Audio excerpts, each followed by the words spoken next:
Hi, I'm Ambassador Sujay, and thank you so much for joining us. I've had the privilege of having some amazing experiences all around the world. I come from the villages of Harlem and Sag Harbor, who sent me off in such grand style, but I'm also the descendant of two wonderful parents, Dorothy and Wilbert Johnson, who allowed me to fly. At 14, they allowed me to go to Spain and study abroad, coming back, being bilingual in Spanish and English. And so what a wonderful life I've had. I've just completed a tenure as the third ambassador, U.S. Ambassador for International Religious Freedom, a diplomat for the United States of America. How wonderful it is to have served two living presidents, President William Clinton and President Barack Obama, 3 cabinet secretaries, and now to try to bring the world to you. I've met some amazing people who are doing some awesome things, who've overcome challenges and still stayed on point and now are doing good in the world themselves. So you'll see some of them in the Conversations with Ambassador Sujay. I hope you'll stay with us, not just today, but throughout the series. You can always visit us on Facebook and like us at any time. We also want you to know any of the people who are interviewed. If you'd like to have them as a speaker, you can contact us at charismaspeakers@gmail.com. charismaspeakers@gmail.com. I think you'll be blessed. I've been blessed by having these wonderful people in my life. I hope you'll enjoy them too. Coming up next, Judge Glenda Hatchett. I'm Ambassador Susan Johnson-Cook, and it is my delight to be with you. We've been interviewing world leaders who have integrity, values, faith, and today it is my honor to have with us Judge Glenda Hatchett. Welcome. Thank you very much. I'm delighted to be with you. Thank you so much. We've been talking about values, about faith, about integrity. Yes. You came to the Bahamas for a special ceremony. What was that? Magnificent ceremony as Bishop Neil Ellis was elevated to the presiding bishop for the new global United Fellowship that is just going to be such a powerful force in the world. And so it was really my blessing to be here for that. Now, you've been a judge. We've watched you for many years. Yes. One of the scriptures say, on these two hang all the law and the prophet. Yes. As a judge, where does your faith come in? My faith is overriding. People would always say to me that, you know, there has to be separation of state and church.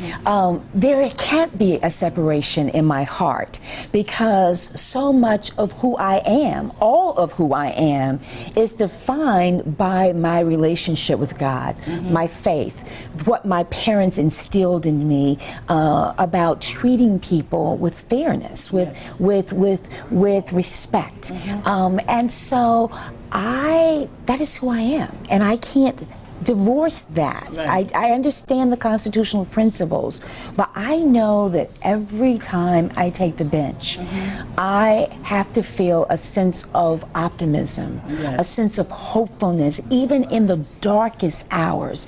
And the time I can't do that is the time I can't do this work. That's great. Well, this is about hope. This whole show is about hope. Yes. Where do you find hope in America these days? We've seen some dark places. We have. Where do you find hope? I start my day every day in prayer. I do. I say that very clearly to people, that I start my day on my knees, asking for guidance, asking for strength, because we can't give up. In my last book, Dare to Take Charge, I start the book with a story about the time I almost gave up. Almost lost hope, almost gave up on my dreams. What was that time? That was the time when I was in law school. I was working full time, I was going to school full time, and I went to see my grandmother's sister. And the chapter, and I started not to tell this story, Madam Ambassador, but I purposely started the book with the story because it is a declaration of where you get to and what you have to do to pull deep in your soul. And what she said to me when I went to her for advice, because I was so overwhelmed. I was assistant dean for women in the undergraduate school. I mean, it wasn't like I was just working. I was really working. Workload. And so the long story short is that she said, baby, if it were easy. Everybody and their mama could do it. Now, law school didn't get any easier after I left her house, but my whole attitude about if it's important enough, even in the darkest times, even the challenges that we face as a people, as we face as a nation, as we face as a world, if it is important enough, how dare we not keep pushing for it? So that was kind of an ethos of our whole people, that we had to keep pushing because the whole race actually stands on our shoulders. We didn't have a choice. We didn't have a choice. We didn't have a choice. When those moments happen now, what do you do?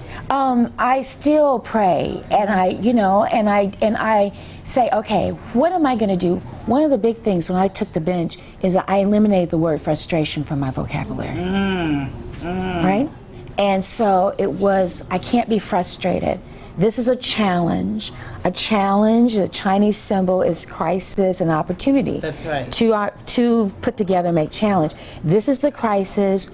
What is the opportunity? How do I seize this opportunity? Now, I'm not Pollyanna, and I don't think every day is going to be okay, because it's not. No. I mean, it is hard. But you find the optimism. Optimism, and how do we kind of keep, how do we not kind of, but how do we go ahead, and how do we look beyond that gap? Wonderful. That's wonderful. Because generations yet born are depending on us. Very much so. They're depending on us not to give up and to find a sense of hopefulness. In the ceremony last night, it said that Bishop Ellis did not take the elevator nor did he take the escalator, but he took the stairs. Took the stairs. What were the stairs in your life? The stairs in my life, I was born a little colored girl in the Deep South. But I didn't know that that was supposed to be by racist standards a curse. Yes, yes. Instead, my parents made me believe it was a blessing. Yes. And I still believe it was a blessing. So, did I have to be better? Yes. Did I have to work harder? Yes. Was I called names? Was I treated unfairly? Yes. But you know what? It made me that much more determined to prove to you that I am good at what I do. And so when I went to Delta Airlines, I was the highest ranking woman of color worldwide. I never lost a case. Oh my goodness. I never lost a case. And they looked at me like, you know? Oh wow, we call you the bad mama jamma in New York. Oh, that's awesome. But it was my attitude. Yes, exactly. You know, either attitude develops your altitude. It does. Yes. And so either you're going to go in with people who don't expect you to succeed, or you're going to just say, exactly. I'm doing this. Exactly. I am doing this because I know, as my Aunt Frances told me, I talk about in that book, she said, you have been uniquely blessed, you know, to do what you set out to do. Wow. And we're going to go to a break, and that's a perfect point. You are uniquely blessed to do what you set out to do. And we'll be right back. Hi, I'm Ambassador Susan Johnson Cook, more familiarly known as Ambassador Sujay, and you're watching Cash TV, Conversations with Ambassador Sujay about hope. And we are so hopeful, we are so thankful to be honored with the presence today of Judge Glenda Hatchett. Many of you know her from the bench, but I know her one-on-one, and this is a wonderful time to talk with a world leader who has morality and integrity. Her book, Dare to Take Charge, is her latest book, and it's available on Amazon.com or her website, GlendaHatchett.com, and the subtitle is How to Live Your Life on Purpose. I want you to get this because we have a fabulous woman here with us today. How do you live your life on purpose? You've got to figure out what the purpose is. Okay. You've got to figure out what it is that you are here to do. And then when you figure out what that purpose is, you've got to be intentional and you've got to live it on purpose. Now, people say, well, how'd you find your passion? How'd you find your purpose? It found me. Okay, talk about that. It found me because if it had been left up to me, I would have retired from Delta Airlines. You know, I was a senior attorney. I had gotten 2 promotions in 2 years. Wow. My mentor was now the new president of the company. I was proud of my track record in trying cases. I tried cases all over the country. But the judge who had been in juvenile court for some 23 years, the first African American man or woman ever to become a state court judge in Georgia, died. Wow. So a man who I had great respect said, Glenda, I want to talk to you. Long story short, he came and said, we've been talking. I asked my dad to sit in the meeting. And he said, we want you to apply for this position. Oh my goodness. And never even been inside juvenile court, right? Wow. So long story short, my dad said after the meeting, I'm thinking I'm being all polite, I'm honored and flat. I wasn't leaving my job. Right, I wasn't leaving my right. job. I wasn't leaving my job.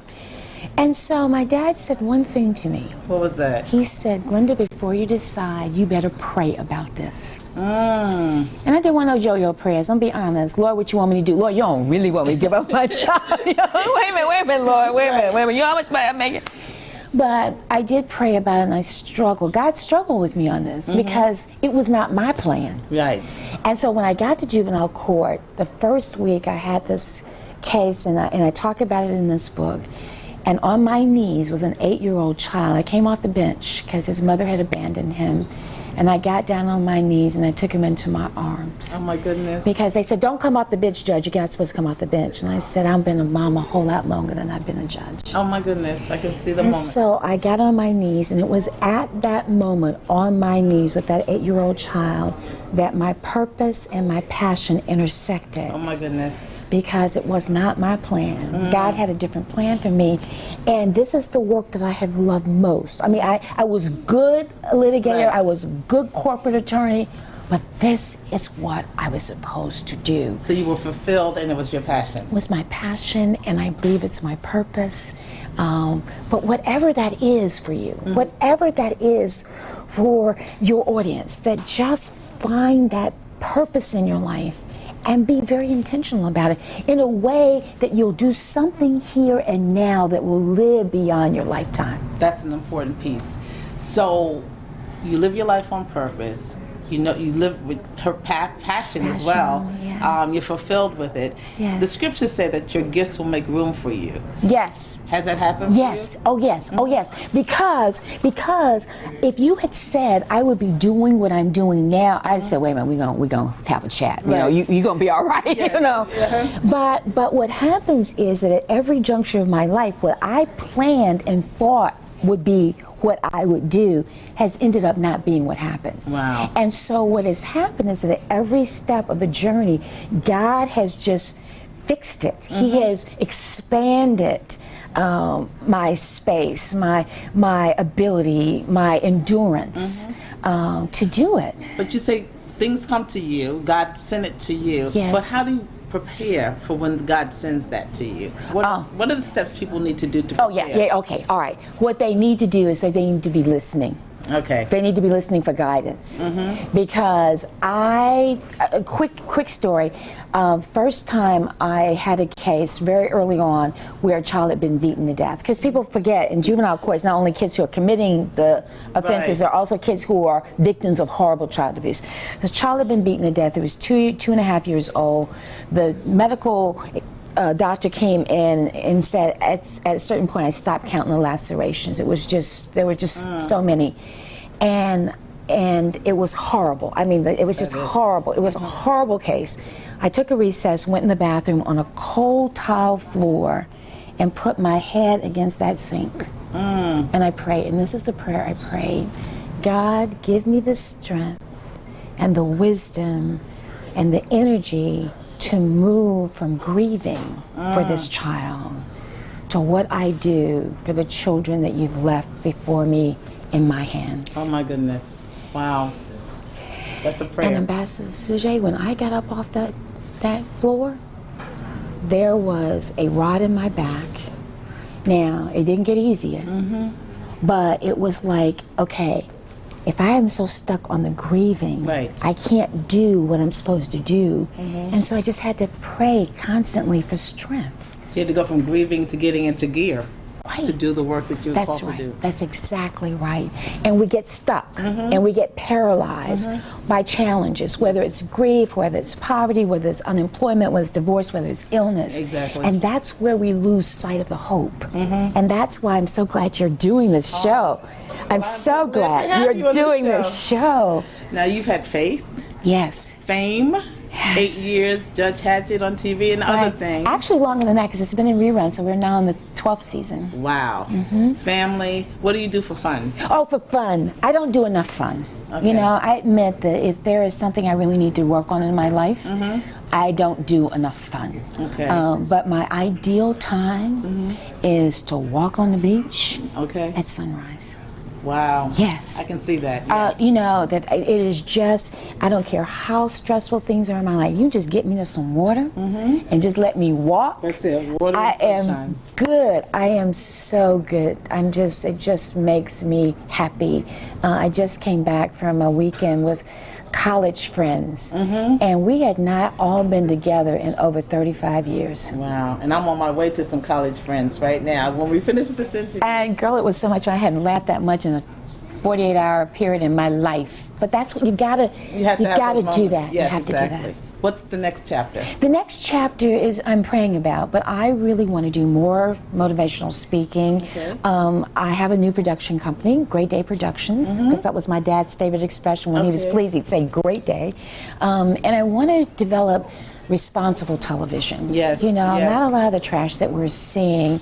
And I want to do some mentoring coaching sessions, especially for young women. Okay. So if someone wants to reach you, Yes. do they go to your website? Yes. And it's Glenda Hatchett, just simply GlendaHatchett.com. GlendaHatchett.com. Well, it has been a delight to know you. I want you to get the book, Dare to Take Charge, How to Live Your Life on Purpose. You can go to GlendaHatchett.com, Amazon.com.